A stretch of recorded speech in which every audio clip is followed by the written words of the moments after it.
জেলায় জেলায় তীব্র তাপপ্রবাহ, তাতে থোড়াই কেয়ার প্রার্থীদের। প্রচন্ড গরম উপেক্ষা করে জোর কদমে প্রচার চালাচ্ছেন প্রার্থীরা। কেউ মন্দিরে পুজো দিয়ে বেরোলেন প্রচারে, আবার কেউ প্রচারে বেরিয়ে রান্না করলেন জনগণের মন জয়ের জন্য।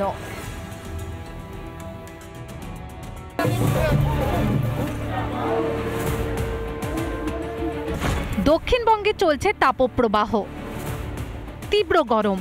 রোদের তাপ উপেক্ষা করে প্রচারের ময়দানে তৃণমূল বিজেপির সকলে ব্যস্ত প্রার্থীদের মন জয় করতে। খুন্তি নেড়ে প্রচারে আরামবাগ লোকসভা কেন্দ্রের তৃণমূল প্রার্থী মিতালি বাগ। চন্দ্রকোনার মাংরুল গ্রাম পঞ্চায়েতে প্রচার মিতালি বাগের। বাড়ি বাড়ি গিয়ে জনসংযোগ করেন তৃণমূল প্রার্থী। এলাকার একটি বাড়িতে গিয়ে বাঁটির উনুনে রান্না করলেন শুক্তো। এভাবেই এলাকাবাসীর মন জয়ের চেষ্টা মিতালি বাগের।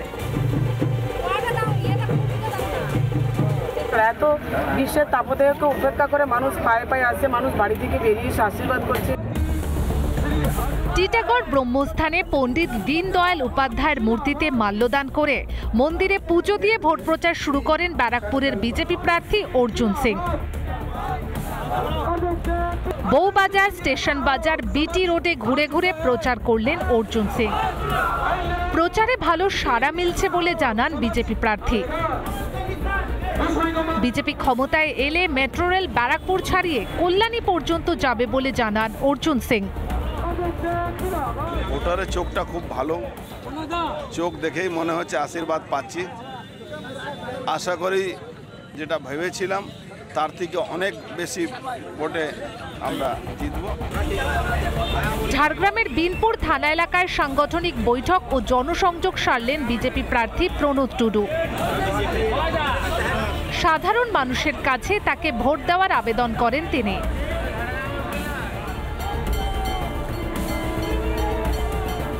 কোলাঘাট ব্লকের অন্তর্গত দেরিয়াচক এলাকায় শীতলা মন্দিরে পুজো দিয়ে জনসংযোগে নামেন তমলুকের বিজেপি প্রার্থী অভিজিৎ গঙ্গোপাধ্যায়।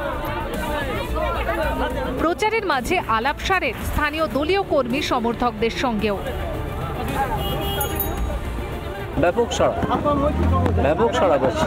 তমলুকদেরকে বার্তা দেবো যে আপনারা সবাই একসঙ্গে হয়ে নিজেদের মধ্যে কোনো বিভেদ না রেখে আপনারা কাজ শুরু করে দিন বুথে বুথে। দার্জিলিংয়ের তৃণমূল প্রার্থী গোপাল লামা, তিনি শিলিগুড়ির 18 নম্বর ওয়ার্ডের বস্তিবাসীর সঙ্গে দেখা করেন। খোঁজ খবর নেন সকলে প্রকল্পের সুযোগ সুবিধে ঠিকমতো পাচ্ছেন কিনা। রিপাবলিক বাংলা। চলুন এবার একটু চোখ রাখা যাক বীরভূমের দিকে। ভোটের আগেই সেখানে তড়িঘড়ি রিপোর্ট কার্ড প্রকাশ করলেন শতাব্দী রায়।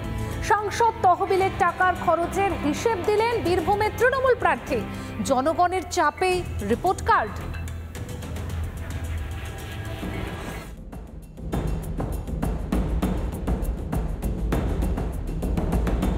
17 কোটি প্লাস 30 লাখ টাকা ইন্টারেস্ট, তবে 17 কোটি 30 লাখ টাকা আমি কোন বিধানসভায় কিভাবে খরচা করেছি তার একটা প্রত্যেকটা আলাদা করে বিধানসভা বার করেছি। বীরভূমের বিদায়ী সাংসদ শতাব্দী রায়, আবার তাকে এবারে লোকসভা নির্বাচনে প্রার্থী করেছে তৃণমূল। প্রচারের মাঝেই তার কাজের খতিয়ান প্রকাশ করলেন শতাব্দী, পেশ করলেন রিপোর্ট কার্ড। 5 বছরে কি কাজ করেছেন সাংসদ, তার তহবিলের টাকায় তারই কিন্তু উত্তর দিলেন সাংসদ তথা বর্তমান তৃণমূল কংগ্রেস প্রার্থী শতাব্দী রায়। 7টা বিধানসভার কাজের হিসেব দিয়ে প্রকাশ করলেন বই। প্রতি বিধানসভার জন্য ছাপানো হয়েছে আলাদা আলাদা রিপোর্ট কার্ড।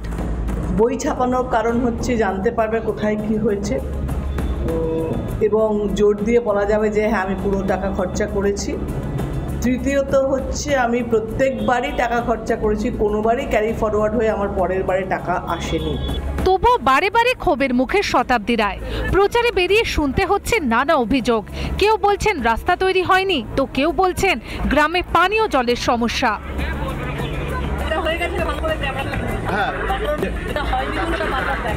মানে জল আমাদের দরকার সবারই, মানে মোহাম্মদবাজার ব্লকে জলের আমাদের খুবই কষ্ট, টাইম কলের জলটা আমাদের দরকার। যদি সাংসদ তহবিলের সব টাকা উন্নয়নের খাতে খরচ করা হয়েই থাকে, তাহলে ক্ষোভের মুখে কেন পড়তে হচ্ছে তিনবারের সাংসদকে? একাধিক গ্রামে কিন্তু জলের সমস্যা এখনো দেখা দিচ্ছে। যেখানে যেখানে জলের সমস্যা দেখা দিচ্ছে, যেখানে জল নিচে আছে সেখানে দেখা দিচ্ছে, যেখানে জলের ট্যাঙ্ক তৈরি হচ্ছে জল আসবে সেখানে দেখা দিচ্ছে। স্বচ্ছ ভাবমূর্তি ধরে রাখার মরিয়া চেষ্টাতেই রিপোর্ট কার্ড পেশ করেছেন শতাব্দী, কটাক্ষ বিজেপির। সকলেই তার মানে চায় যে তাকে ভালো করে দেখাতে, কেউ তো চান না যে। আমার মনে হয় উনি এই ব্যাপারটা অবশ্যই কি কেন করছেন, ওনাকে এখন বাঁচার লড়াই, টিকে থাকার লড়াই। 17 কোটি টাকার মধ্যে শতাব্দীর হাতে রয়েছে 223 টাকা, অথচ গ্রামে গ্রামে উঠছে উন্নয়ন না হওয়ার অভিযোগ। তাহলে কোথায় গেল সাংসদ তহবিলের কোটি কোটি টাকা? বীরভূম থেকে মনোরঞ্জন চ্যাটার্জির রিপোর্ট, রিপাবলিক বাংলা।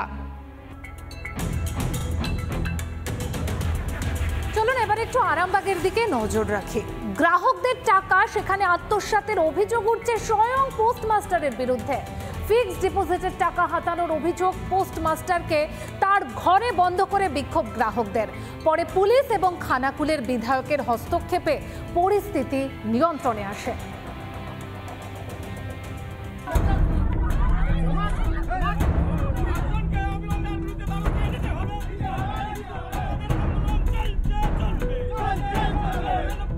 পোস্ট অফিসে টাকা জমিয়েও নিস্তার নেই, গ্রাহকদের জমানো টাকা ও ফিক্সড ডিপোজিটের টাকাও গায়েব। এবার পোস্ট অফিসেই উঠল দুর্নীতির অভিযোগ।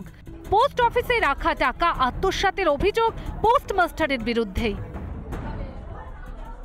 আমি সেভিংস বইয়ে দেখি টাকা টোটাল উইথড্র করা গেছে, টাকা তোলা হয়ে গেছে। আমরা এলাকার সচেতন নাগরিক হিসাবে আমরা সঙ্গে সঙ্গে গাড়ি ভাড়া করে আরামবাগ পোস্ট অফিসে যাই, ওখান থেকে সুপারিনটেন্ডেন্ট এসডিআই অফিস কমপ্লেন করি। যদিও অভিযোগ অস্বীকার করেছেন পোস্টমাস্টার।